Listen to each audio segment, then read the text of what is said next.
จะเปลืองทหารไปทำไมในเมื่อสามารถซื้อแคว้นศัตรูได้ด้วยเงินพบกับสุดยอดกลยุทธ์ที่มืดมิดและเลือกเย็นที่สุดของหลี่ซือใครรับเงินข้าเลี้ยงดู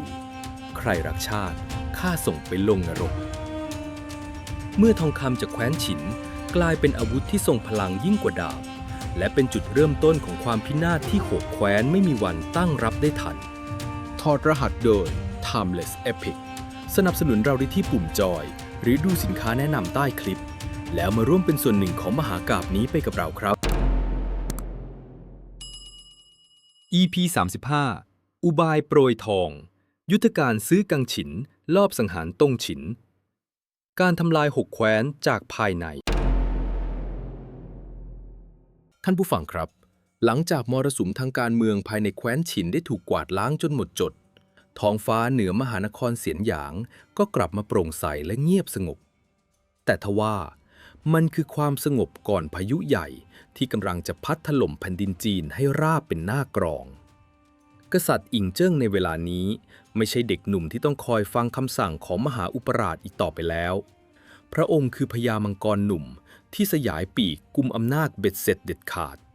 พระองค์มีสุดยอดกุนซืออย่างหลี่ซือเป็นมันสมองซีกซ้าย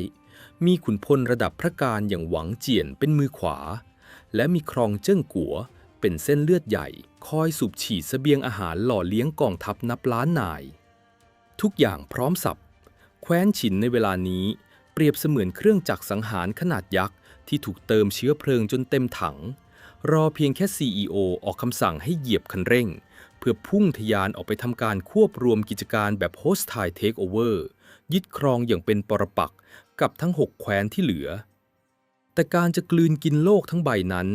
ไม่ใช่เรื่องที่จะทำกันได้ด้วยอารมณ์ชั่ววูบครับกลางดึกคืนหนึ่งณห้องทรงพระอักษรในพระราชวังเสียนหยางแสงเทียนนับร้อยเล่มส่องสว่างวูบวาบกระทบกับแผนที่แผ่นดินจีนผืนมหึมาที่ทำจากหนังสัตว์กลางแผ่หราอยู่บนพื้นห้องในห้องนั้นไม่มีนางกำนันไม่มีขันทีไม่มีแม่ทัพมีเพียงบุรุษ2 คนเท่านั้นที่กำลังยืนโค้งตัวจ้องมองแผนที่ผืนนั้นด้วยสายตาที่ลุกโชนดังเปลวไฟคนหนึ่งคือกษัตริย์อิงเจิ้ง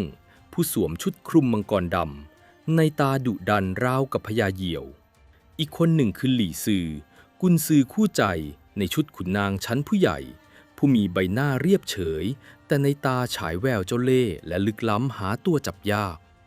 นี่คือการประชุมบอร์ดบริหารระดับสูงสุดลับเฉพาะ2 คน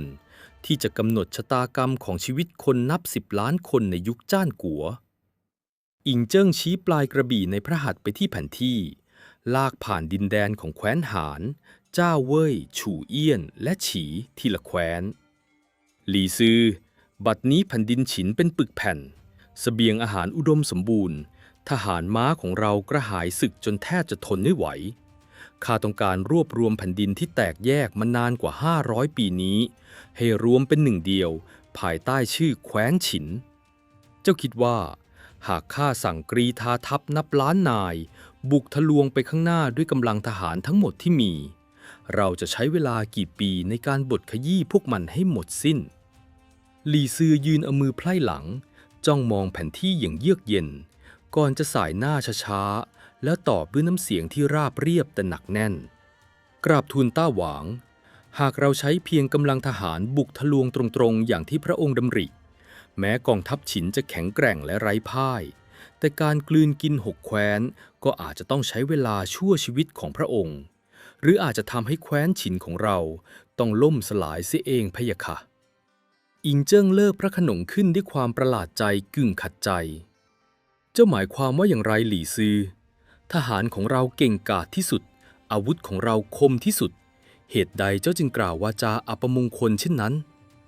หลี่ซือคุกเข่าลงข้างหนึ่งอธิบายด้วยตรรกะแห่งรัฐศาสตร์และยุทธศาสตร์ทางทหารที่เหนือชั้นที่สุดฝ่าบาทโปรดทอดพระเนตรดูแผนที่ให้ดีเถิดพะยะค่ะแม้6แคว้นจะอ่อนแอลงไปมากแต่รากฐานของพวกเขายังคงอยู่แคว้นเจ้ายังมีทหารม้าที่แข็งแกร่งแคว้นเว่ยยังมีทหารราบที่ดุดันแคว้นฉู่มีพื้นที่กว้างใหญ่ไพศาลแคว้นฉีร่ำรวยมหาศาลแคว้นเอี้ยนอยู่ห่างไกลแคว้นหานแม้จะเล็ก แต่ก็มีหน้าไม้ที่ยิงได้ไกลและแม่นยำหลี่ซือเว้นจังหวะเพื่อดึงความสนใจขั้นสุดปัญหาที่แท้จริงไม่ใช่อำนาจทางทหารของแต่ละแคว้นแต่ปัญหาคือผีร้ายแห่งซูฉินยังคงวนเวียนอยู่พะยะค่ะผีร้ายแห่งซูฉินที่หลี่ซือพูดถึงคืออะไรท่านผู้ฟังที่ติดตามมหากาพย์เลียดก๊กมาตั้งแต่ต้นคงจำได้ดีถึงสุดยอดกุนซือซูฉินผู้ก่อตั้งยุทธศาสตร์พันธมิตรเหอจงที่รวมพลัง6แคว้นเข้าด้วยกันเพื่อต่อต้านแคว้นฉินเพียงแคว้นเดียวกลยุทธ์นี้เคยทำให้แคว้นฉินต้องปิดประตูด่านหานกู่กวนหดหัวอยู่ในกระดองมาแล้วนับ10 ปีลีซืออธิบายต่อทันทีที่กองทัพฉินของเราเปิดฉากบุกแคว้นใดแคว้นหนึ่งอย่างเต็มกำลังกษัตริย์ของทั้ง6แคว้นจะเกิดอาการริมฝีปากกับฟันเมื่อริมฝีปากถูกเปิดฟันย่อมหนาวเหน็บพวกเขาจะทิ้งความบาดหมางในอดีตแล้วหันมาจับมือกันตั้งกองกำลังพันธมิตรเหอจ้งขึ้นมาอีกครั้งและเมื่อใดที่6แคว้นรวมพลังกันได้แคว้นฉินของเราก็จะต้องสู้รบกับศัตรูทั้ง6ทิศพร้อมกันกองทัพนับล้านของเราจะถูกลากเข้าสู่สงครามยืดเยื้อทหารฉินจะล้มตายเป็นใบไม้ร่วงงบประมาณมหาศาลจะถูกผลาญจนท้องพระคลังว่างเปล่าเลือดของชาวฉินจะไหลนองเป็นสายน้ำและสุดท้ายเราอาจจะเป็นฝ่ายพ่ายแพ้พะยะค่ะอินเจิ้งฟังแล้วก็นิ่งอึ้งไปพระองค์ค่อยๆลดกระบี่ในพระหัตถ์ลงทรงรู้ดีว่าสิ่งที่หลี่ซือพูดนั้นคือความเสี่ยงระดับชาติที่ปฏิเสธไม่ได้ถ้าฉะนั้นในเมื่อการบุกตรงๆมันเสี่ยงเกินไปเราควรจะทำเช่นไรเล่าหรือจะปล่อยให้แผ่นดินแตกแยกเช่นนี้ต่อไปอิงเจิ้งตรัสถามด้วยน้ำเสียงที่เต็มไปด้วยความคับข้องใจหลี่ซือลุกขึ้นยืนในตาของเขาเปล่งประกายความเหี้ยมเกรียมและเย็นชาแบบที่นักการเมืองสายดาร์กเท่านั้นที่จะมีได้เขาก้าวเข้าไปใกล้แผนที่แล้วใช้นิ้วชี้เคาะลงไปที่ใจกลางของแคว้นต่างๆต้าหวางการทำสงครามไม่ได้มีแค่การใช้ดาบและหอกเสมอไปพะยะค่ะในเมื่อจุดแข็งของ6แคว้นคือการร่วมตัวกันจุดอ่อนที่สุดของพวกมันก็คือการแตกแยกจากภายในเราไม่ต้องเปลืองกำลังทหารไปพังกำแพงเมืองของพวกมันหรอกพะยะค่ะหลี่ซือหยิบก้อนทองคำที่วางอยู่บนโต๊ะขึ้นมานำไปวางทับไว้บนแผนที่ของแคว้นเจ้าจากนั้นก็หยิบหยกประดับไปวางทับบนแคว้นฉู่เราจะพังกำแพงเหล่านั้นด้วยสิ่งนี้พะยะค่ะหลี่ซืออธิบายขยายความถึงรากฐานยุทธศาสตร์ที่เคยสร้างชื่อให้แคว้นฉินนั่นคือวิชาตีไกรผูกมิตรใกล้แต่นำมาอัปเกรดใหม่ให้เป็นดาบสองคมที่อันตรายยิ่งกว่าเดิมต้าหวางแคว้นที่อยู่ไกลอย่างฉีและเอี้ยนเราจะส่งทูตและเครื่องบรรณาการไปผูกมิตรแซงทำเป็นโอนอ่อนผ่อนตามเพื่อซื้อเวลาทำให้พวกมันตายใจและปฏิเสธที่จะส่งทหารมาช่วยแคว้นที่อยู่ใกล้เราส่วนแคว้นที่อยู่ใกล้และเป็นก้างชิ้นโตอย่างเจ้าและเว่ยเราจะใช้อุบายทองคำนี้เสี้ยมให้พวกมันระแวงกันเองต้อนพวกมันให้จนมุมทีละแคว้นนี่คือการสร้างความขัดแย้งให้พวกมันแตกคอกันก่อนที่เราจะลงดาบจริงพะยะค่ะหลี่ซือเผยรอยยิ้มอำมหิตพร้อมกับนำเสนอพิมพ์เขียวแห่งจักรวรรดิและยุทธวิธีที่จะเปลี่ยนโลกการสงครามไปตลอดกาลนั่นคือกลยุทธ์ที่เรียกว่าสงครามลูกผสมหรือการทำสงครามที่ไม่ได้จำกัดแค่การปะทะกันทางทหารแต่คือการโจมตีทางเศรษฐกิจข้อมูลข่าวสารและความเน่าเฟะของสันดานมนุษย์กราบทูลต้าหวางมนุษย์เราไม่ว่าจะใส่ชุดขุนนางหรูหราเพียงใดปากจะพร่ำบ่นอุดมการณ์รักชาติแค่ไหนแต่ลึกๆแล้วสันดานของมนุษย์ล้วนขับเคลื่อนด้วยความโลภพะยะค่ะขุนนางใน6แคว้นเวลานี้เต็มไปด้วยพวกสอพลอหน้าเงินและกระหายอำนาจข้าน้อยขอเสนอให้ต้าหวางอนุมัติงบประมาณลับแบบไม่จำกัดจำนวนเราจะเปิดท้องพระคลังขนทองคำบริสุทธิ์เพชรนินจินดาหยกชั้นเลิศและของมีค่าทั้งหมดที่เรามีส่งไปพร้อมกับเครือข่ายสายลับนักการทูตและนักล็อบบี้แฝงตัวเข้าไปในราชสำนักของทั้ง6แคว้นอิงเจิ้งเริ่มเบิกพระเนตรกว้างขึ้นพระองค์เริ่มมองเห็นภาพการซื้อโลกด้วยเงินตราหลี่ซือประกาศกฎเหล็ก2 ข้อที่จะเป็นหัวใจหลักของปฏิบัติการที่โหดร้ายที่สุดนี้ กฎข้อที่ 1 คุณนางคนใดที่หลงไหลในทรัพย์สินซื้อได้ด้วยเงินให้เราประเคนทองคำยัดใส่ปากมันติดสินบนมันซื้อตัวพวกมันมาเป็นไส้ศึกของเราให้พวกมันคอยเป่าหูกษัตริย์ของพวกมันเองคอยสร้างความแตกแยกยุยงให้พวกมันกัดกันเองเพื่อไม่ให้พวกมันรวมตัวเป็นพันธมิตรได้เด็ดขาดกฎข้อที่ 2คุณนางคนใดที่มีอุดมการณ์รักชาติตรงฉินไม่ยอมรับสินบนของเราและมีฝีมือมากพอที่จะเป็นเสี้ยนหนามของแคว้นฉินให้เราใช้เงินก้อนเดียวกันนั้นว่าจ้างมือสังหารไปกระซวกคอหอยมันทิ้งในเงามืดหรือไม่ก็ปล่อยข่าวลือลวงโลกซื้อตัวกังฉินให้ไปใส่ร้ายป้ายสีพวกคนดีว่าเป็นกบฏเพื่อยืมมือด่ากษัตริย์ของพวกมัน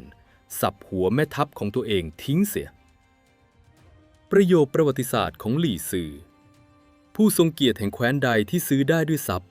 จงให้รางวัลอย่างงามเพื่อผูกมิตรผู้ใดปฏิเสธจงใช้กระบี่คมกริบสังหารทิ้งเสียปังท่านผู้ฟังครับนี่คือกลยุทธ์การทำสงครามที่เลือดเย็นทรงพลังและลงทุนคุ้มค่าที่สุดเท่าที่มนุษยชาติเคยคิดค้นขึ้นมาครับการใช้เงิน1 ล้านตำลึงทองเพื่อซื้อตัวขุนนางหรือลอบสังหารแม่ทัพเก่งๆเพียงคนเดียวอาจจะคุ้มค่ากว่าการยกทัพไปรบและสูญเสียทหารเป็น100,000 คนและผลาญเสบียงนับล้านตันนี่คือหลักการ Cost Benefit Analysis ที่เด็ดขาดที่สุดในยุคโบราณเมื่อหลี่ซืออธิบายพิมพ์เขียวแห่งความตายจบลงท้องพระโรงก็ตกอยู่ในความเงียบงันมีเพียงเสียงลมหายใจที่หนักหน่วงของกษัตริย์อิงเจิ้งมองดูก้อนทองคำที่วางทับอยู่บนแผนที่พระองค์แย้มพระโอษฐ์ออกเป็นรอยยิ้มของพญามังกรที่ค้นพบกุญแจสู่การเปิดประตูขุมทรัพย์แห่งโลกใบนี้ หลี่ซือเอ๋ยหลี่ซือสมแล้วที่เจ้าคือสุดยอดกุนซือของข้าแผนการของเจ้าช่างอำมหิตและงดงามยิ่งนักได้ข้าจะเปิดท้องพระคลังทั้งหมดให้เจ้าทองคำทุกแท่งหยกทุกก้อนจงนำมันไปใช้ให้เต็มที่จงเอาเงินของแคว้นฉินไปฟาดหัวพวกกังฉินหน้าโง่เหล่านั้นและจงเอาดาบไปตัดหัวพวกคนดีที่ขวางทางข้าอยากจะดูนักว่าอุดมการณ์รักชาติของพวกมันจะทนทานต่ออานุภาพของทองคำได้สักกี่น้ำท่านผู้ฟังครับวินาทีที่อิงเจิ้งอนุมัติงบประมาณลับก้อนนี้มันคือจุดเริ่มต้นของสงครามเย็นโคดวอร์และสงครามข้อมูลข่าวสาร Information Warfare ระดับมหภาคในยุคจ้านกัวอย่างแท้จริงกระบวนคาราวานที่ดูเหมือนพ่อค้าธรรมดาแต่ซุกซ่อนกล่องไม้ที่บรรจุทองคำบริสุทธิ์น้ำหนักนับแสนชั่งค่อยๆเคลื่อนตัวออกจากประตูนครเสียนหยางมุ่งหน้ากระจายออกไปสู่พรมแดนของทั้ง6 แคว้นอย่างเงียบเชียบในขบวนคาราวานเหล่านั้นไม่ได้มีแค่พ่อค้าแต่แฝงไปด้วยสุดยอดนักเจรจาล็อบบี้อิสต์จารชนสายลับสปายและมือสังหารไร้เงาแอสซัสซินที่ถูกฝึกมาอย่างดีพวกเขาคือกองหน้าแวนการ์ดที่จะเข้าไปเจาะไข่แดงของ6 มหาอำนาจทำลายระบบประสาทส่วนกลางของราชสำนักศัตรูทำให้ระบบการบริหารเน่าเฟะจากภายในจนแทบไม่ต้องพึ่งกำลังทหารเลยแม้แต่น้อยท่านผู้ฟังครับนี่ไม่ใช่แค่กลยุทธ์เสริมแต่มันคือการประกาศสงครามข่าวกรองระดับมหาภาครัฐฉินทุ่มเททรัพยากรบุคคลและงบประมาณกว่าครึ่งหนึ่งของแผ่นดินไปกับการจารกรรมและตั้งเครือข่ายสายลับใต้ดินที่ซับซ้อนที่สุดเท่าที่แผ่นดินจีนเคยมีมามันคือสงครามที่ไม่ได้ใช้ม้าเหล็กพุ่งชนศัตรูแต่ใช้งบประมาณและข้อมูลเป็นอาวุธทะลวงเข้าไปในมุ้งของผู้นำศัตรูทุกข่าวลือที่ถูกปล่อยทุกสินบนที่ถูกยัดใส่มือล้วนถูกคำนวณมาแล้วอย่างแม่นยำเพื่อบ่อนทำลายรากฐานของศัตรูให้ผุพังลงอย่างช้าๆนี่คือสงครามที่ไร้เสียงปืนแต่กลับสังหารคนได้มากกว่าดาบทุกเล่มรวมกันปฏิบัติการโปรยทองที่โหดร้ายและเล่นกับความโลภของมนุษย์นี้จะเริ่มต้นขึ้นที่แคว้นใดสายลับฉินจะใช้เงินตราปั่นหัวกษัตริย์ศัตรูให้หูหนวกตาบอดได้อย่างไรและขุนนางตงฉินผู้โชคร้ายคนใดจะตกเป็นเหยื่อของการลอบสังหารและการใส่ร้ายป้ายสีเป็นคนแรก แคว้นทั้ง6ที่มัวแต่หลงระเริงอยู่ในอำนาจกำลังจะเผชิญหน้ากับอาวุธที่น่ากลัวที่สุดที่ไม่ได้ทำจากเหล็กกล้าแต่ทำจากความโลภเตรียมเปิดเผยโฉมหน้าของกังฉินขายชาติและกลอุบายสถานแผ่นดินได้ในพาร์ท2อุบายโปรยทองคำครับ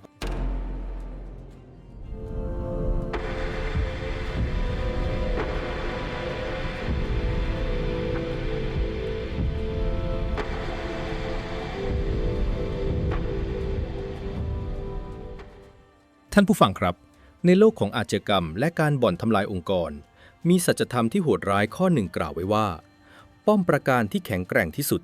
ไม่เคยถูกตีแตกจากภายนอกแต่มันมักจะพังทลายลงจากการที่คนสวมกุญแจประตูรับสินบนแล้วเปิดมันจากภายในและนี่คือแก่นแท้ของกลยุทธ์อุบายโปรยทองที่สุดยอดกุนซือหลี่ซือ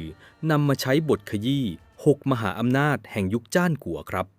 เมื่อกษัตริย์อิงเจิ้งทรงอนุมัติงบประมาณลับแบบไม่จำกัดเพดานท้องพระคลังของแคว้นฉินที่สะสมความมั่งคั่งมาหลายร้อยปีก็ถูกเปิดออก ในยามวิกาลที่มืดสนิทขบวนคาราวานนับร้อยขบวนไม่ได้บรรทุกอาวุธดาบหรือหอกแต่พวกเขากำลังขนอาวุธทำลายล้างสูงชนิดใหม่นั่นคือทองคำแท่งบริสุทธิ์นับแสนช่างหยกขาวภูเขาคุนหลุนไข่มุกราตรีขนาดเท่าไข่นกกระทาและผ้าไหมทอทองคำทรัพย์สมบัติเหล่านี้ถูกซุกซ่อนอยู่ใต้กองฟางและสินค้าธรรมดาบนหลังเกวียนขบวนเกวียนเหล่านี้ค่อยๆทยอยเดินทางออกจากประตูด่านหานกู่กวนมุ่งหน้ากระจายออกไปสู่เมืองหลวงของทั้ง6แคว้นทั้งเมืองหานตาลแห่งแคว้นเจ้าเมืองต้าเหลียงแห่งแคว้นเว่ยเมืองจี้แห่งแคว้นเอี้ยนเมืองหลินจือแห่งแคว้นฉีเมืองซินเจิ้งแห่งแคว้นหานและเมืองโซ่ชุนแห่งแคว้นฉู่บุคลากรที่แฝงตัวไปกับขบวนสินค้าเหล่านี้ไม่ใช่นักรบกล้ามโตที่ฟันดาบเก่งครับแต่พวกเขาคือสุดยอดนักล็อบบี้และจารชนสปายที่ผ่านการฝึกฝนวิชาจิตวิทยาการโน้มน้าวใจมาอย่างช่ำชองเรามาดูกระบวนการทำงานของเครือข่ายจารชนแคว้นฉินกันครับว่าพวกเขาเข้าไปเจาะระบบราชการของศัตรูได้อย่างไรขั้นตอนที่1การวิเคราะห์จุดอ่อนเป้าหมายเมื่อสายลับฉินเดินทางไปถึงเมืองหลวงของแคว้นศัตรูพวกเขาไม่ได้เดินดุ่มๆเอาทองไปยัดใส่มือกษัตริย์นะครับแบบนั้นหัวขาดแน่แต่พวกเขาจะสวมบทบาทเป็นขหบดีมหาเศรษฐีหรือพ่อค้าเร่ผู้ใจบุญไปเช่าคฤหาสน์หลังใหญ่จัดงานเลี้ยงหรูหราและเริ่มหว่านเงินเพื่อซื้อข้อมูลเป้าหมายแรกของพวกเขาคือการค้นหาว่าในราชสำนักแห่งนี้ใครคือคนโปรดของกษัตริย์ใครคือขุนนางที่โลภมากที่สุดใครคือคนที่กำลังมีปมด้อยหรือขัดแย้งกับแม่ทัพและใครคือสนมคนโปรดที่พูดจาเป่าหูกษัตริย์ได้นี่คือการวิเคราะห์ผู้มีส่วนได้ส่วนเสียที่แม่นยำที่สุดสายลับฉินจะเล็งเป้าไปที่ขุนนางกังฉินหรือคนที่มีอำนาจใกล้ชิดกษัตริย์แต่ขาดจิตสำนึกรักชาติคนพวกนี้เปรียบเสมือนรอยร้าวบนกำแพงเมืองที่พร้อมจะปริแตกเมื่อโดนแรงดันของเงินตราขั้นตอนที่2การเข้าทำลายด้วยสินบนเมื่อล็อกเป้าหมายได้แล้วปฏิบัติการโปรยทองก็จะเริ่มขึ้นอย่างแนบเนียนสมมุติว่าเป้าหมายคือขุนนางผู้ใหญ่คนหนึ่งในแคว้นเจ้าซึ่งกษัตริย์ทรงโปรดปรานมากกลางดึกคืนหนึ่งสายลับฉินในคราบเศรษฐีจะลอบเข้าไปพบขุนนางผู้นี้ที่จวนส่วนตัวไม่มีการข่มขู่ไม่มีการชักดาบสายลับฉินจะค่อยๆเปิดหีบไม้จันหอมออกแสงสีเหลืองทองของก้อนทองคำบริสุทธิ์นับหมื่นตำลึงและแสงสะท้อนของไข่มุกจะสาดประกายแยงตาขุนนางผู้นั้นจนตาพร่ามัวสายลับฉินจะใช้ศิลปะการเจรจาที่เย้ายวนที่สุดใต้เท้ากษัตริย์ฉินของข้าน้อยทรงเคารพและชื่นชมในสติปัญญาของท่านมานานแล้วทรัพย์สินเล็กๆน้อยๆเหล่านี้เป็นเพียงของกำนันแรกพบที่ต้าหวางฝากมาให้ท่านเพื่อแสดงความจริงใจขุนนางที่เห็นทองคำกองเท่าภูเขาแม้ปากจะบอกว่ารักชาติแต่หัวใจย่อมเต้นรัวกษัตริย์ฉินต้องการอะไรจากข้าเป็นขุนนางแคว้นเจ้าจะทรยศนายได้อย่างไรสายลับฉินจะยิ้มมุมปากแล้วโยนข้อเสนอที่ปฏิเสธไม่ได้กลับไปโธ่ใต้เท้าใครบอกให้ท่านทรยศเล่าแคว้นฉินไม่ได้ต้องการปะทะกับแคว้นเจ้าเลยเราแค่อยากอยู่ร่วมกันอย่างสันติ สิ่งที่เราขอมีเพียงแค่หากในท้องพระโรงมีขุนนางคนใดเสนอให้กษัตริย์เจ้าไปจับมือกับแคว้นอื่นตั้งพันธมิตรเหอจ้งเพื่อมาโจมตีแคว้นฉินขอเพียงใต้เท้าช่วยพูดคัดค้านไม่ให้กษัตริย์ของท่านเข้าร่วมสงครามที่สูญเสียเลือดเนื้อนี้ก็ถือว่าท่านได้ช่วยชีวิตผู้คนนับหมื่นและหากท่านทำสำเร็จจะมีขบวนเกวียนบรรทุกทองคำแบบนี้มาจอดที่หลังจวนของท่านอีก10 ขบวนท่านผู้ฟังครับลองคิดดูสิครับขุนนางกังฉินเมื่อได้ฟังตรรกะนี้เขาจะเกิดอาการหาเหตุผลเข้าข้างตัวเองทันทีเขากำลังบอกตัวเองว่าข้าไม่ได้ขายชาตินะข้าแค่สนับสนุนนโยบายรักความสงบไม่ให้แคว้นเจ้าต้องไปทำสงครามให้เปลืองงบประมาณต่างหากแถมข้ายังได้ทองคำตั้ง10 หีบนี่มันมีแต่ได้กับได้ชัดๆและทันทีที่ขุนนางผู้นั้นยื่นมือออกไปแตะก้อนทองคำในหีบปังสัญญาทาสได้เริ่มต้นขึ้นแล้วพิษร้ายจากแคว้นฉินได้ถูกฉีดเข้าสู่เส้นเลือดใหญ่ของราชสำนักแคว้นศัตรูอย่างสมบูรณ์แบบเมื่อขุนนางรับเงินก้อนแรกไปเขาจะตกเป็นตัวประกันของสายลับฉินโดยปริยายเพราะถ้าเขาไม่ทำตามสั่งสายลับฉินก็แค่ปล่อยข่าวว่าเขารับสินบนกบฏเขาก็หัวขาดดังนั้นขุนนางพวกนี้จึงต้องเปลี่ยนสถานะจากข้าราชการกลายเป็นสายลับฝังตัวที่คอยทำงานรับใช้แคว้นฉินอย่างถวายหัวขั้นตอนที่ 3 การสร้างเสียงสะท้อนวงกฏเมื่อสายลับฉินใช้เงินมหาศาลซื้อตัวขุนนางคนสนิทขันทีและสนมรักของกษัตริย์ได้หลายๆคนสิ่งที่เกิดขึ้นในราชสำนักของ6 แคว้นคือปรากฏการณ์ที่น่าสะพรึงกลัวที่สุดในเชิงการบริหารครับมันคือการสร้าง Echo Chamber หรือห้องเสียงสะท้อนที่ปกปิดความจริงจาก CEO หรือกษัตริย์อย่างมิดชิดกษัตริย์ของ6 แคว้นผู้ซึ่งไม่ได้ลงพื้นที่เองอาศัยแต่รายงานจากลูกน้องเมื่อทรงประทับบนบัลลังก์พอแม่ทัพชายแดนส่งม้าเร็วมาบอกว่าทหารฉินกำลังซ่องสุมกำลังเราต้องรีบตั้งพันธมิตรสู้คุณนางฝั่งซ้ายที่รับเงินฉินมาก็จะรีบกราบทูลว่าอย่าไปเชื่อมันพะยะค่ะแม่ทัพคนนี้แค่อยากได้งบประมาณเพิ่มแคว้นฉินส่งทูตมาเจริญไมตรีกับเราตั้งมากมายพวกเขาไม่บุกเราหรอกสนมรักที่รับเพชรจากฉินมาก็จะกระซิบข้างหูตอนนอนว่าฝาบาทแคว้นฉินแข็งแกร่งเกินไปหากเราไปยั่วยุเขาบ้านเมืองเราจะลุกเป็นไฟนะเพคะเราอยู่เฉยๆดูแคว้นอื่นสู้กันดีกว่าเมื่อกษัตริย์ได้ยินแต่ข้อมูลเท็จซ้ำๆจากคนที่ไว้ใจที่สุดทุกวันพระองค์ก็จะเกิดความประมาทตัดสินใจผิดพลาดปฏิเสธการส่งทหารไปช่วยแคว้นพันธมิตรและปล่อยให้แคว้นฉินค่อยๆเด็ดหัวแคว้นอื่นไปทีละแคว้นกฎข้อที่ 2 จุดจบของคนรักชาติแต่ทว่าในราชสำนักของ6 แคว้นก็ไม่ได้มีแต่กังฉินหน้าเงินเสมอไปครับทุกแคว้นย่อมมีเสาหลักแห่งแผ่นดินเป็นแม่ทัพเท่าผู้ผ่านศึกมานับร้อยเป็นขุนนางตงฉินผู้ยึดมั่นในอุดมการณ์ที่แม้จะเอาทองคำมากองท่วมหัวพวกเขาก็ไม่ยอมคุกเข่าให้กับแคว้นฉินคนเหล่านี้มีสติปัญญาเฉียบแหลมมองทะลุแผนการของหลี่ซือและคอยกราบทูลเตือนสติกษัตริย์อยู่เสมอสำหรับหลี่ซือแล้วบุคคลเหล่านี้คืออุปสรรคสำคัญที่ต้องถูกลบออกจากสมการให้เร็วที่สุดจำกฎข้อที่ 2ของหลี่ซือได้ไหมครับผู้ใดปฏิเสธจงใช้กระบี่คมกริบสังหารทิ้งเสียแต่การใช้มือสังหารบุกไปฆ่าแม่ทัพใหญ่ตรงๆมันเสี่ยงเกินไปและอาจทำให้แคว้นศัตรูเกิดความแค้นจนฮึดสู้สายลับฉินจึงนัดเอาสุดยอดอาวุธทางจิตวิทยามาใช้นั่นคือ Information Warfare สงครามข้อมูลข่าวสารหรือ Fake News ครับ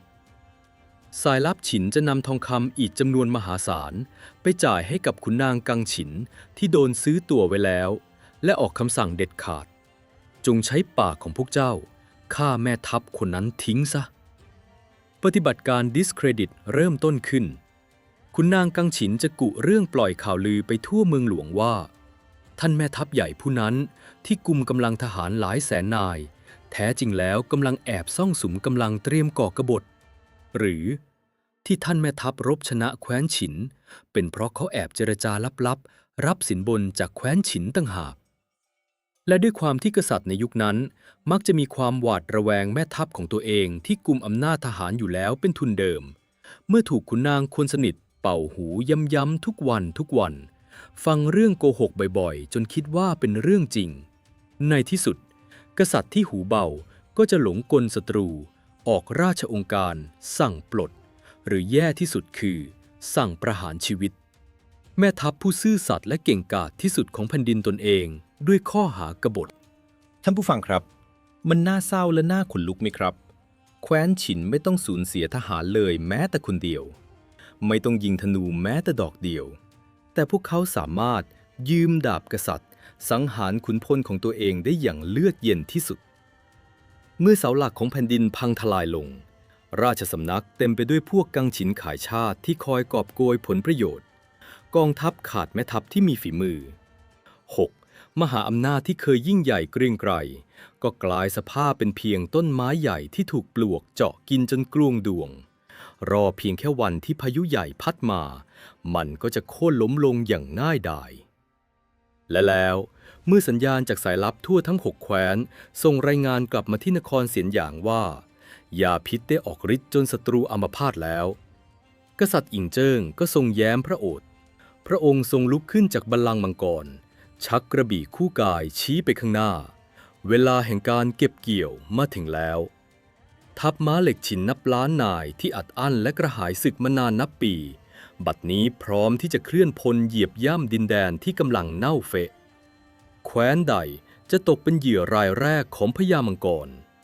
และสายลับฉินไปเจาะไข่แดงทำลายแคว้นนั้นจากภายในได้อย่างน่าสยดสยองขนาดไหนเตรียมพบกับการล่มสลายของรัฐมหาอำนาจและจุดจบที่น่าสมเพชของกษัตริย์ผู้หูเบาได้ในพาร์ท 3เจาะไข่แดง6แคว้น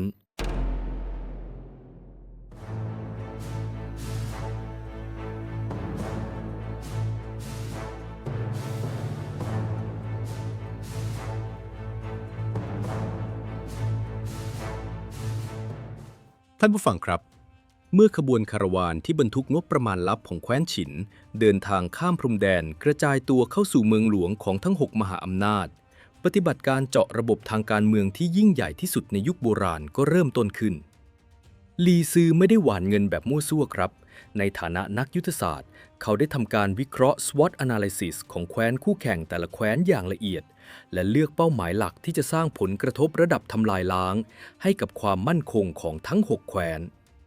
เรามาดูกรณีศึกษาของการเจาะไข่แดง2แคว้นมหาอำนาจที่แสดงให้เห็นถึงความน่ากลัวของอุบายโปรยทองกันครับ Case Study 1 แคว้นฉีการใช้เงินซื้อความเฉยเมยแคว้นฉีตั้งอยู่ทางทิศตะวันออกสุดของแผ่นดินจีนติดทะเลเป็นแคว้นที่ร่ำรวยมหาศาลจากการค้าเกลือและเหล็กหากแคว้นฉีทุ่มเงินทุนและกองทัพมาร่วมกับพันธมิตรเหอโจ้ง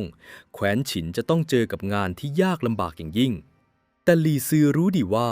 ผู้นำแคว้นฉีในยุคนั้นคือฉีเจี้ยนหวังหรือกษัตริย์เจี้ยนเป็นคนหูเบาและรักความสบายลีซือจึงพุ่งเป้าไปที่อัครมหาเสนาบดีของแคว้นฉีนามว่าโฮ่เซิ่งครับโฮ่เซิ่งเป็นขุนนางที่มีอำนาจล้นฟ้าในราชสำนักฉี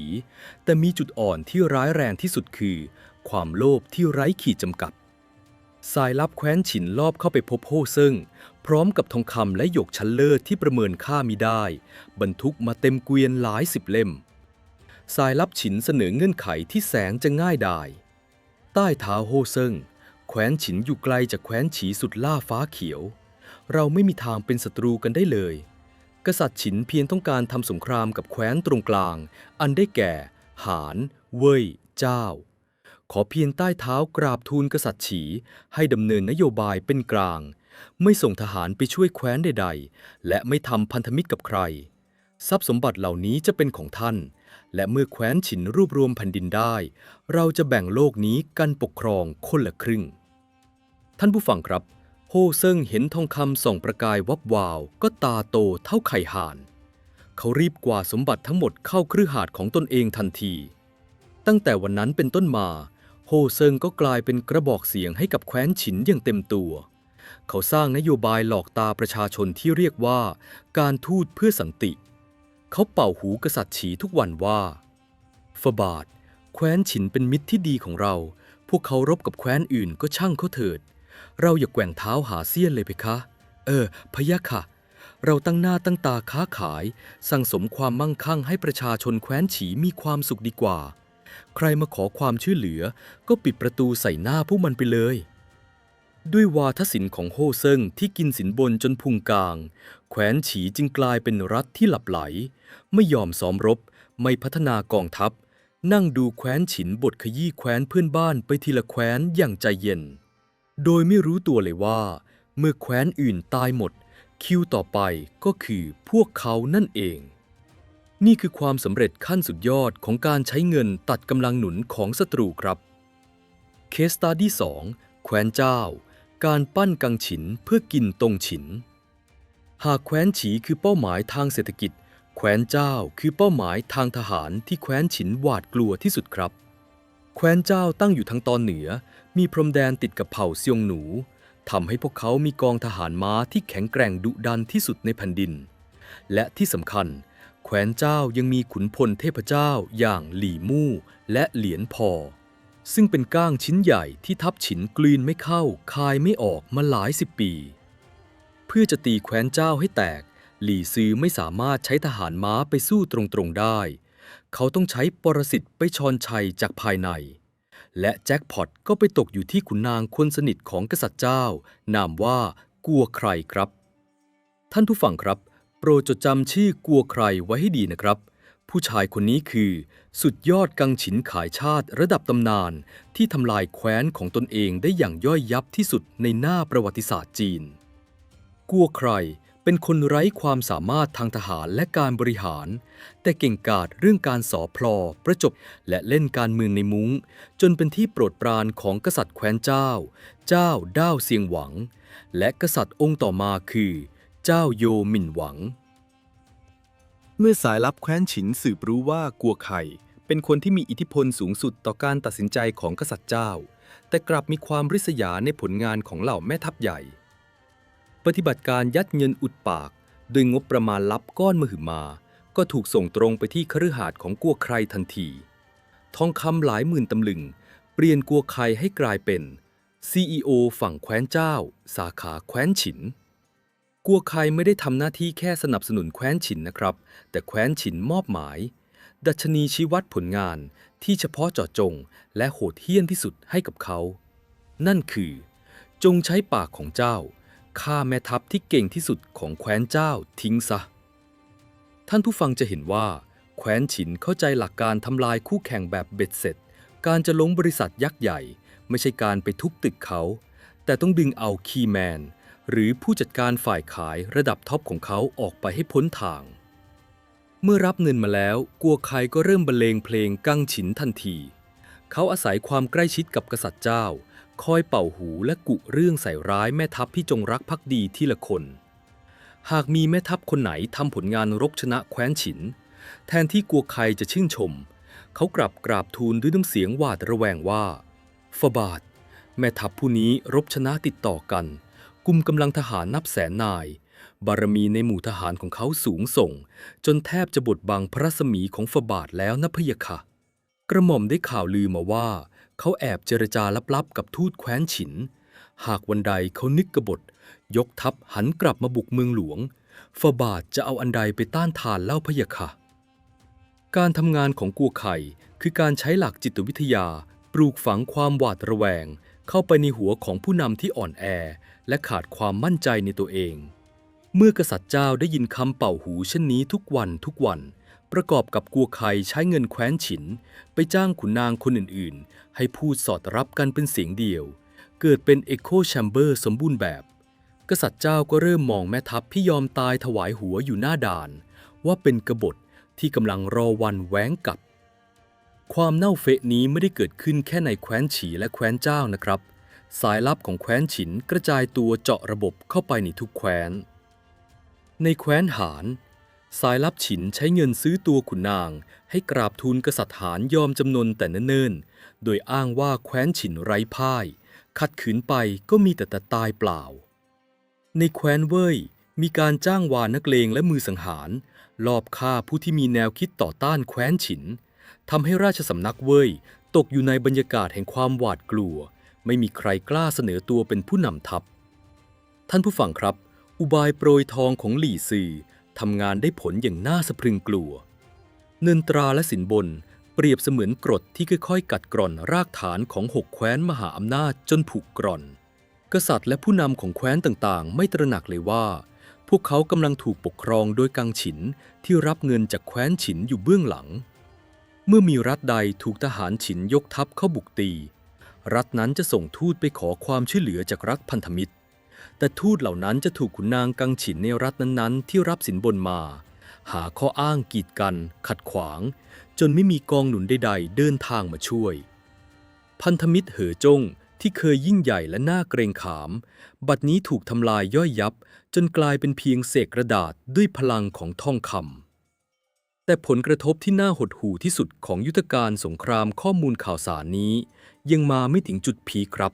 เพราะเมื่อขุนนางกังฉินครองเมืองสิ่งที่หลีกเลี่ยงไม่ได้เลยก็คือการเชือดตงฉินเพื่อฮุบอำนาจอย่างเบ็ดเสร็จและเหยื่อสังเวยที่น่าสลดใจที่สุดของกลยุทธ์นี้กำลังจะถูกจารึกชื่อลงในหน้าประวัติศาสตร์ด้วยเลือดและน้ำตา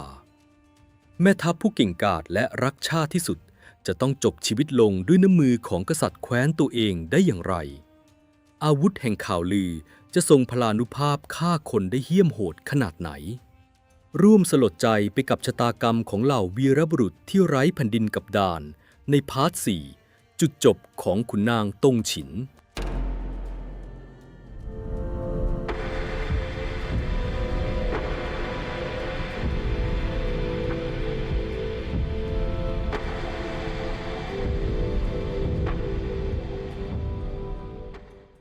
ท่านผู้ฟังครับ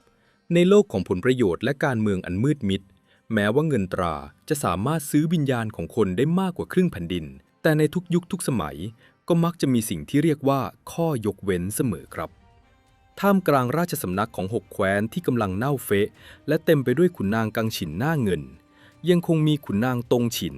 และแม่ทัพผู้รักชาติที่ยืนหยัดดุจหินผาพวกเขาคือกลุ่มคนที่มีอุดมการณ์ฝังรากลึกในสายเลือดไม่ว่าสายลับฉินจะเอาทองคำมากองสูงเท่าภูเขาหรือเอาดาบมาจ่อคอหอยพวกเขาก็ไม่มีวันยอมก้มหัวทรยศต่อแผ่นดินเกิดบุคคลเหล่านี้คือเสาหลักที่ค้ำยันไม่ให้6แคว้นพังทลายและในสายตาของกษัตริย์อิงเจิ้งและหลี่ซือคนเหล่านี้คือความเสี่ยงระดับสูงสุดที่ต้องถูกลบออกจากสมการสงครามให้จงได้จำกฎข้อที่2ของหลี่ซือได้ไหมครับคุณนางคนใดที่มีอุดมการณ์รักชาติตงฉินไม่ยอมรับสินบนให้ใช้เงินก้อนเดียวกันนั้นว่าจ้างมือสังหารไปกระซวกคอหอยมันหรือปล่อยข่าวลือใส่ร้ายให้มันต้องโทษประหารเมื่ออำนาจเงินซอฟต์พาวเวอร์ซื้อใจไม่ได้แคว้นฉินก็ต้องนัดเอาอำนาจมืดดาร์กพาวเวอร์มาใช้ครับปฏิบัติการกวาดล้างขุนนางตงฉินจึงแบ่งออกเป็น2มาตรการที่เหี้ยมโหดและไร้ความปราณีที่สุดมาตรการที่1การลอบสังหารในเงามืดสำหรับขุนนางตงฉินสายบุญที่มักจะออกมาคัดค้านนโยบายสอพรของพวกกังฉินในท้องพระโรงหรือพยายามเปิดโปงเครือข่ายสายลับของแคว้นฉินสายลับฉินจะไม่ปล่อยให้พวกเขาพูดมากครับเงินงบประมาณลับก้อนโตถูกนำไปว่าจ้างมือสังหารไร้เงา Assassins ทั้งจากตลาดมืดและที่แฝงตัวมาจากแคว้นฉินในยามวิกาลที่เงียบสงัดคุณนางตงฉินเหล่านั้นมักจะพบจุดจบอย่างเป็นปริศนาบางก็ถูกพบเป็นศพถูกปาดคออยู่ในห้องทำงานบางก็ตายด้วยยาพิษไร้สีไร้กลิ่นที่ผสมอยู่ในถ้วยน้ำชาหรือร้ายแรงที่สุดคือเกิดอุบัติเหตุเพลิงไหม้จนครอกตายกันทั้งครอบครัวความตายที่ไร้ร่องรอยเหล่านี้สร้างบรรยากาศความหวาดกลัวให้ปกคลุมไปทั่วราชสำนักของ6แคว้นคุณนางตงฉินที่เหลือรอดเริ่มหวาดผวาไม่กล้าพูดความจริงไม่กล้าขัดใจพวกกังฉินที่พวกเขาก็รู้ว่ารับเงินฉินมาเพราะรู้ดีว่าหากพูดอะไรที่ขัดหูแคว้นฉินวันรุ่งขึ้นตนเองอาจจะกลายเป็นศพมาตรการที่2สงครามข่าวสารและการยิงดาบฆ่าคนแต่ทว่ามาตรการลอบสังหารใช้ไม่ได้ผลกับแม่ทัพใหญ่ครับท่านผู้ฟังลองคิดดูนะครับ แม่ทัพใหญ่ผู้กุมกำลังทหารนับแสนนายประจำการอยู่ที่ค่ายทหารหน้าด่านมีองครักษ์คุ้มกันแน่นหนาตลอด 24 ชั่วโมงการจะส่งมือสังหารไปฆ่าแม่ทัพเหล่านี้เป็นไปแทบไม่ได้เลยเมื่อฆ่าตรงๆไม่ได้หลี่ซือจึงงัดเอาอาวุธที่น่ากลัวที่สุดในประวัติศาสตร์มนุษยชาติมาใช้นั่นคือข่าวลือนี่คือการทำ Information Warfare อย่างแท้จริงครับสายลับฉินจะนำเงินไปจ่ายให้ขุนนางกังฉินเช่นกัวไครแห่งแคว้นเจ้าและสั่งให้พวกเขาเริ่มกระบวนการสร้างข่าวปลอมเพื่อ discredit แม่ทัพใหญ่เหล่านั้นขบวนการปล่อยข่าวลือจะทำงานประสานกันอย่างเป็นระบบ 1. ปล่อยข่าวในตลาดจ้างนักเลงและคนแต่งเพลงพื้นบ้านให้ร้องเพลงหรือเล่าลือกันในตลาดว่าแม่ทัพใหญ่ผู้นั้นร่ำรวยผิดปกติสงสัยจะรับเงินจากแคว้นฉินหรือแม่ทัพใหญ่มีบารมีล้นฟ้าทหารรักเขามากกว่ากษัตริย์เสียอีก 2. ปลอมแปลงหลักฐานสายลับฉินจะจงใจให้ทหารของศัตรูจับกุมสายลับของตนได้ซึ่งเป็นการแกล้งถูกจับและในตัวสายลับคนนั้นจะมีจดหมายปลอมที่เขียนด้วยลายมือคล้ายของแม่ทัพใหญ่เนื้อหาในจดหมายเป็นการเจรจาลับๆนัดแนะกับทัพฉินเพื่อเปิดประตูเมืองให้ 3. การเป่าหูในท้องพระโรงเมื่อข่าวลือและหลักฐานปลอมไปถึงหูกษัตริย์พวกขุนนางกังฉินก็จะรีบประสานเสียงกันกราบทูลทันทีฝาบาทเห็นหรือไม่พะยะค่ะที่ข้าน้อยเคยกราบทูลว่าแม่ทัพผู้นี้ไว้ใจไม่ได้มันเป็นความจริงหากไม่รีบปลดเขาออกบัลลังก์ของฝาบาทจะตกอยู่ในอันตรายนะพะยะค่ะท่านผู้ฟังครับกษัตริย์ในยุคจ้านกัวส่วนใหญ่โดยเฉพาะช่วงปลายยุคมักจะมีความหวาดระแวงแม่ทัพของตนเองเป็นทุนเดิมอยู่แล้วเพราะแม่ทัพคือกำลังรบที่สามารถก่อรัฐประหารได้ทุกเมื่อเจอกับจิตวิทยาหมู่การเป่าหูซ้ำๆและหลักฐานปลอมที่ทำมาอย่างแนบเนียนกษัตริย์ที่หูเบาและอ่อนแอก็จะสติแตกทันทีกษัตริย์เหล่านั้นจะออกราชองค์การที่โง่เขลาและน่าเศร้าที่สุดในชีวิตพวกเขาจะส่งราชทูตถือป้ายอาญาสิทธิ์หรือส่งเหล้าพิษและกระบี่ตรงไปยังค่ายทหารหน้าด่านลองจินตนาการถึงภาพนี้นะครับแม่ทัพเฒ่าผู้สวมชุดเกราะเปื้อนเลือดยืนตากลมหนาวอยู่บนกำแพงเมือง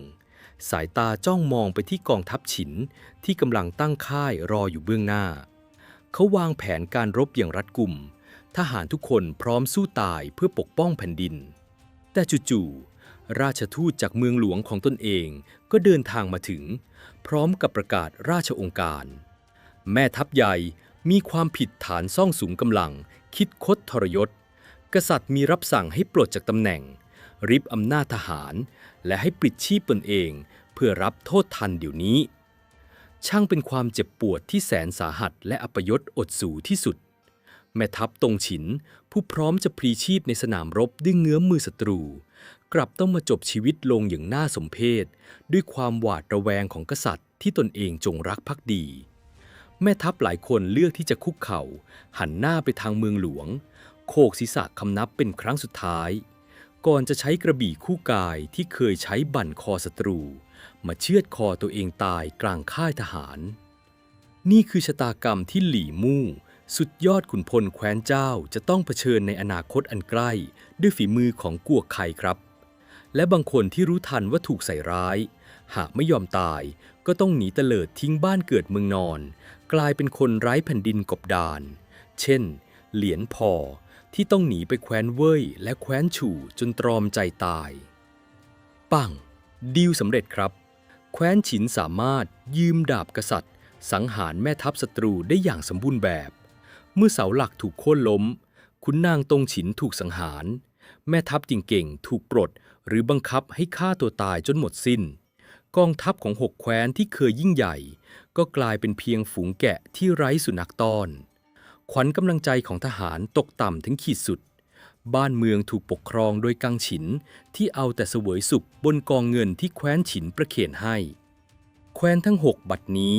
ได้กลายสภาพเป็นคนไข้โคม่าที่นอนรอวันตายอยู่ในห้อง ICU ขาดทั้งสติปัญญาขาดทั้งภูมิคุ้มกันและที่นครเสียนหยางเมื่อกษัตริย์อิงเจิ้งส่งได้รับรายงานจากเครือข่ายสายลับว่าเกราะป้องกันของศัตรู ถูกกัดกร่อนจนผุพังหมดแล้วก่อนจะเสด็จออกจากห้องทรงพระอักษรอิงเจิ้งหยุดยืนเบื้องหน้าแผนที่แผ่นดินจงหยวนผืนมหึมาเป็นครั้งสุดท้ายแววตาของพระองค์ไม่ได้มีเพียงความเหี้ยมเกรียมแต่กลับเต็มไปด้วยแรงกดดันมหาศาลที่อัดแน่นด้วยความมั่นใจขั้นสุดพระองค์ทรงตระหนักดีว่าการประกาศศึกครั้งนี้ไม่ใช่แค่การรบเพื่อแย่งชิงดินแดนแบบที่บรรพบุรุษเคยทำแต่มันคือการเดิมพันด้วยชีวิตของพระองค์เองและชะตากรรมของแผ่นดินฉินทั้งหมดหากพลาดพลั้งแคว้นฉินอาจสูญสิ้นแต่อิงเจิ้งไม่มีวันยอมให้เป็นเช่นนั้นทรงกำพระหัตถ์แน่นจนเล็บจิกเข้าเนื้อราวกับกำลังบีบขยี้6แคว้นไว้ในอุ้งมือเพียงข้างเดียวมหาราชหนุ่มผู้เฝ้ารอคอยเวลานี้มาค่อนชีวิตทรงสวมชุดเกราะมังกรดำเสด็จขึ้นประทับบนลานตรวจพลในตาพญาเหยี่ยวจ้องมองไปที่กองทัพม้าเหล็กนับล้านนายที่ยืนตระหง่านอยู่เบื้องหน้าธงรบสีดำสะบัดพลิ้วไหวตามแรงลมบัดนี้ฤดูแห่งการหว่านเมล็ดพันธุ์ยาพิษได้สิ้นสุดลงแล้วเวลาแห่งการเก็บเกี่ยวด้วยคมดาบและหาธนูได้มาถึงอิงเจิ้งชักกระบี่ขึ้นชี้ฟ้าและเปล่งพระสุรเสียงที่ดังกึกก้องไปทั่วทั้งแผ่นดินทหารฉินจงฟังบัดนี้แผ่นดินของพวกคนขลาดกำลังสั่นคลอนจงเคลื่อนทัพบทขยี้แคว้นหารและแคว้นเจ้าให้ราบเป็นหน้ากลองนำหัวกษัตริย์ของพวกมันมาเส้นไหว้บรรพบุรุษของเราพญามังกรได้ขยับทัพอย่างเป็นทางการแล้วแผ่นดินจีนกำลังจะลุกเป็นไฟด้วยมหาสงครามการรวมชาติที่ดุเดือดนองเลือดและยิ่งใหญ่ที่สุดในหน้าประวัติศาสตร์แคว้นใดจะถูกเหยียบย่ำเป็นรายแรกและจุดจบของกษัตริย์ที่พึ่งพากังฉินจะมีสภาพน่าเวทนาเพียงใดเตรียมพบกับปฐมบทของการกลืนกินโลกและเสียงกลองรบที่สั่นสะเทือนปฐพีได้ในพาร์ท 5พญามังกรขยับทัพครับ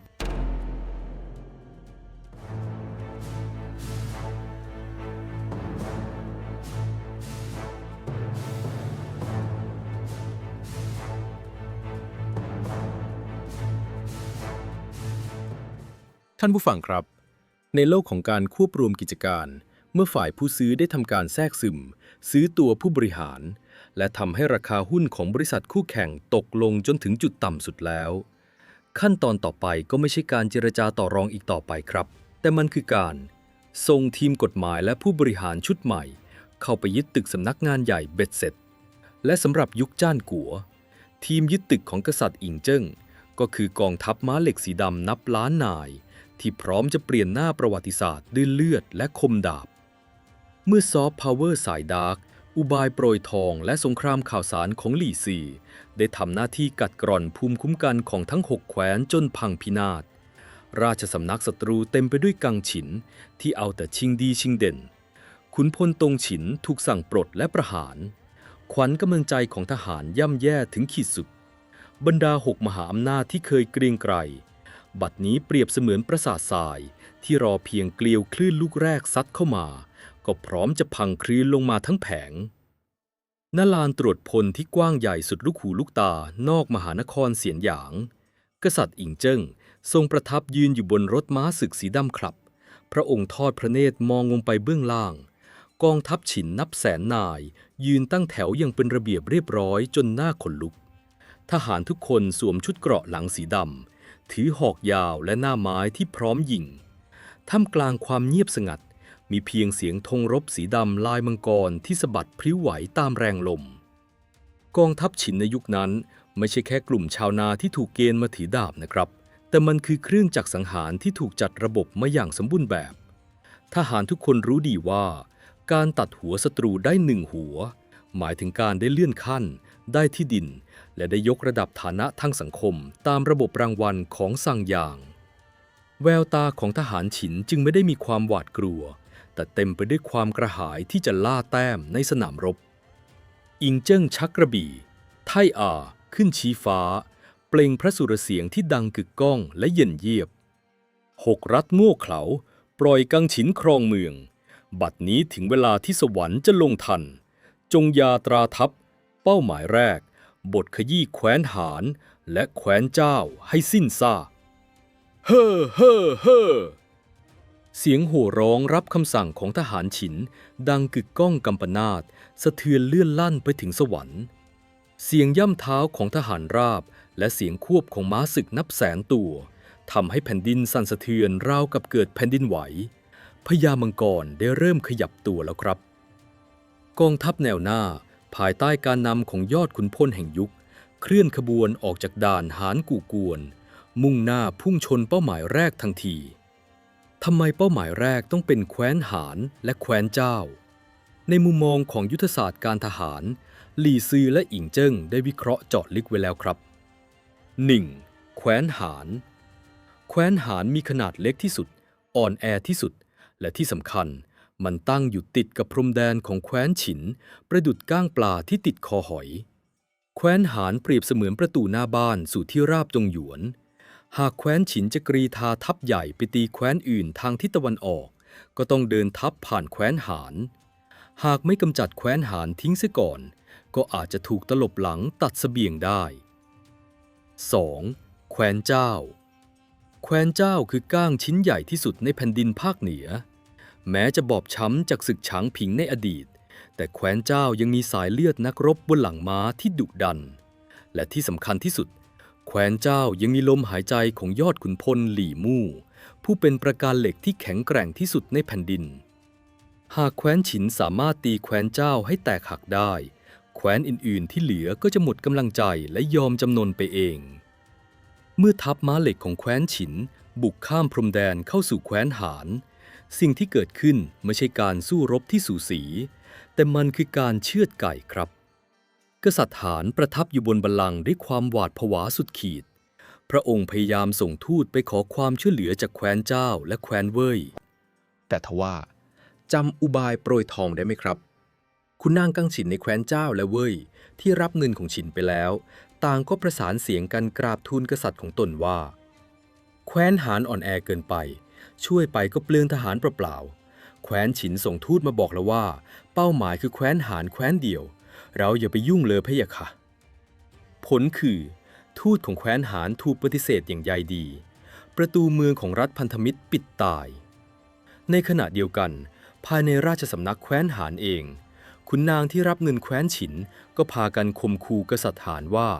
ขัดขืนไปก็ตายเปล่าให้รีบยอมจำนนแต่โดยดีกองทัพหารที่เคยมีหน้าไม้ที่ยิงไกลที่สุดบัดนี้ถูกลดงบประมาณขาดขวัญกำลังใจเมื่อเห็นฝุ่นตลบและธงรบสีดำของแคว้นฉินพุ่งเข้ามาทหารหารจำนวนมากก็เลือกที่จะวางอาวุธและยอมจำนนโดยไม่ต้องเสียเลือดเนื้อป้อมประการแล้วป้อมประการเล่าของแคว้นหารร่วงหล่นลงในมือของทัพฉินราวกับใบไม้ร่วงกำแพงเมืองที่บรรพบุรุษสร้างมานับร้อยปีพังทลายลงไม่ใช่เพราะเครื่องกระทุ้งกำแพงแต่พังเพราะความเน่าเฟะจากภายในที่แคว้นฉินปู้ทางไว้ล่วงหน้าและในเวลาเดียวกันทัพหลวงอีกสายหนึ่งของแคว้นฉินนำโดยยอดขุนพลหวังเจียนก็กำลังเคลื่อนพลมุ่งหน้าขึ้นเหนือสู่พรมแดนของแคว้นเจ้าที่นั่นแคว้นฉินจะต้องเผชิญหน้ากับการต่อต้านที่ดุเดือดที่สุดแข็งแกร่งที่สุดและเป็นกระดูกชิ้นโตที่สุดในการร่วมแผ่นดินและที่นั่นสมรภูมิแห่งการใส่ร้ายป้ายสีการยืมดาบกษัตริย์ฆ่าแม่ทัพและโศกนาฏกรรมของขุนพลผู้รักชาติหลี่มู่ที่ถูกกังฉินกัวไคหักหลังกำลังจะปะทุขึ้นอย่างเต็มรูปแบบ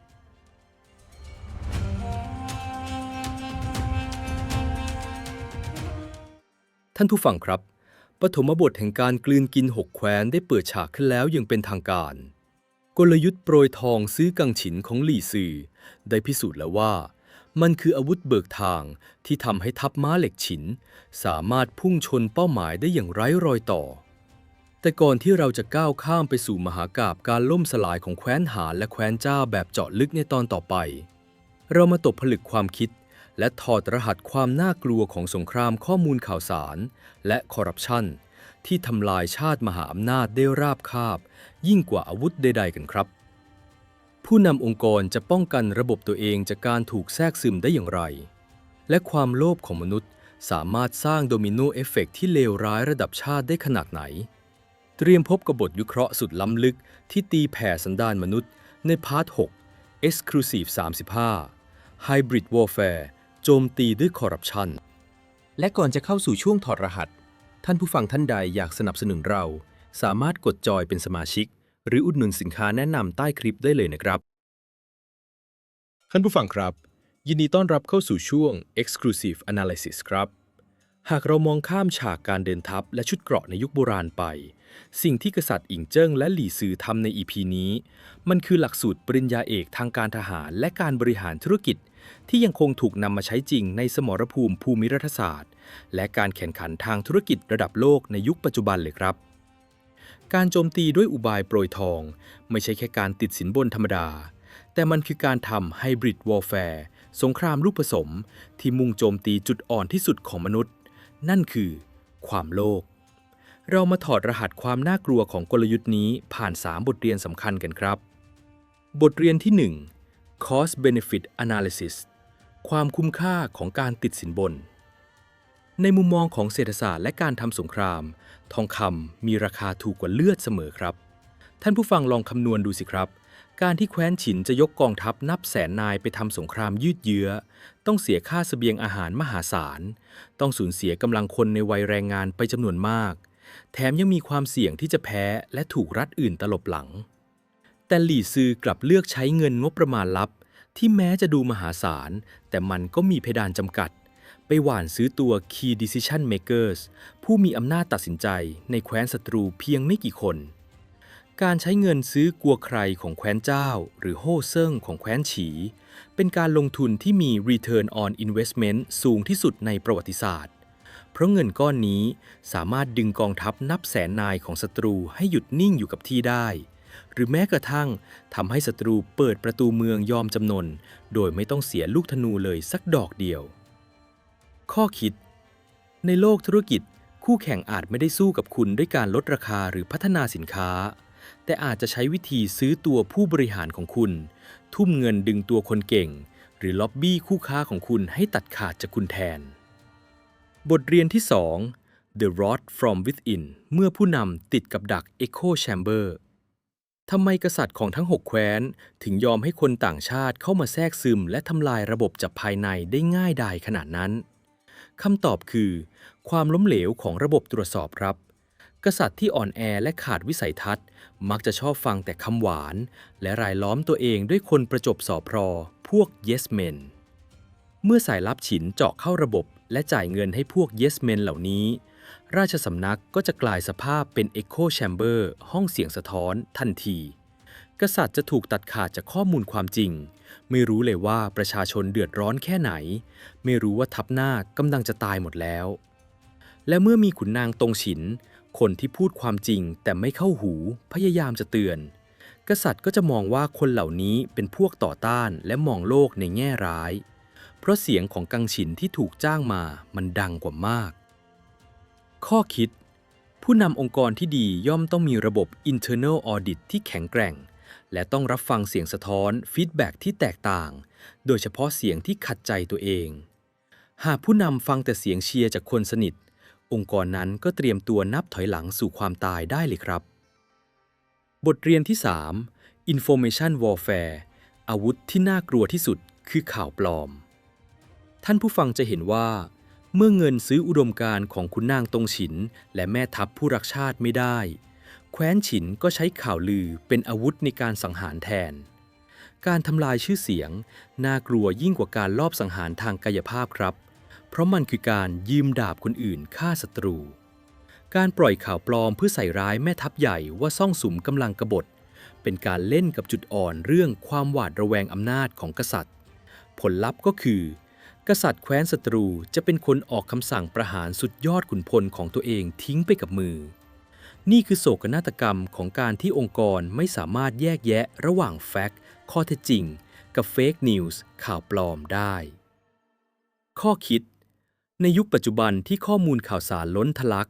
การโจมตีด้วยเฟกนิวส์สามารถทำลายความน่าเชื่อถือของบริษัทหรือบุคคลให้พังทลายได้ในชั่วข้ามคืนองค์กรจึงต้องมีระบบบริหารจัดการวิกฤตสื่อ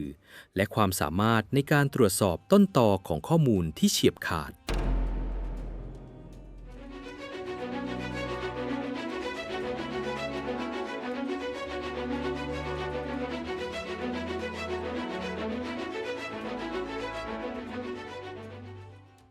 ปิดม่าน EP นี้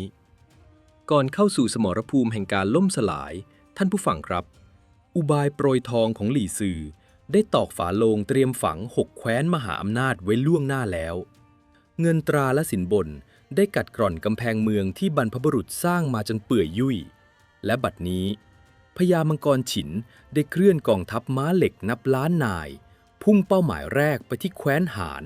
และแคว้นเจ้า ใน EP ถัดไปเราจะก้าวเข้าสู่หน้าประวัติศาสตร์ของการนองเลือดอย่างแท้จริง แคว้นหานที่เป็นดั่งประตูหน้าบ้านจะพังทลายลงอย่างง่ายดายเพียงใด และที่สำคัญที่สุดเตรียมพบกับโศกนาฏกรรมของหลี่มู่สุดยอดขุนพลผู้ไม่เคยแพ้พ่ายในสนามรบ แต่กลับต้องพ่ายแพ้ให้กับความเน่าเฟะของกษัตริย์ และน้ำบ่อน้อยของกัวไข่ ความเจ็บปวดของการเป็นคนเก่งที่เกิดผิดแคว้นจะบีบคั้นหัวใจขนาดไหน ห้ามพลาดในตอนต่อไปของมหากาพย์เลียดกก ขอขอบพระคุณทุกท่านที่ติดตามรับฟังอย่างเหนียวแน่น สวัสดีครับ หากท่านต้องการดำดิ่งสู่คัมภีร์ลี้ลับและกลยุทธ์ที่หาอ่านจากที่ไหนไม่ได้ สนับสนุนเราได้ที่ปุ่มจอย หรือดูสินค้าแนะนำใต้คลิป แล้วมาร่วมเป็นส่วนหนึ่งของมหากาพย์นี้ไปกับเราครับ